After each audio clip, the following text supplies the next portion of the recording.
so essential in the workplace, and mobility is being used really daily for frontline workers to execute on their day-to-day responsibilities.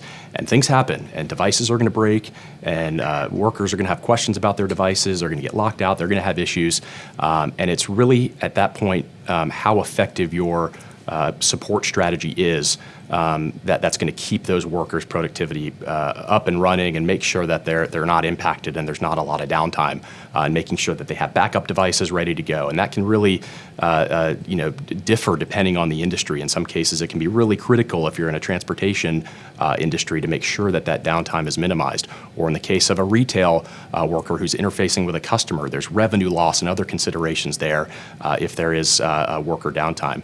The other cost, I think, is more risk, and if you're dealing with a broad support strategy around an entire mobile device management platform, and you don't have the right expertise to really know how to enforce policy and roll out changes, you can really risk downtime for an entire population of devices, and that can certainly have big implications, again, depending on the industry that you're in. So I think those two, in my mind, are some of the biggest. I'd also maybe add that asset management is another one. If you're not fully aware of where your assets are, how they're being used, and what's happening when employees are coming in and out of the workplace, you have a risk of asset loss or assets that may not being used that should be being used, and vice versa. And that's really an important consideration. And without that proper strategy to constantly know where things are, you're going to run into issues.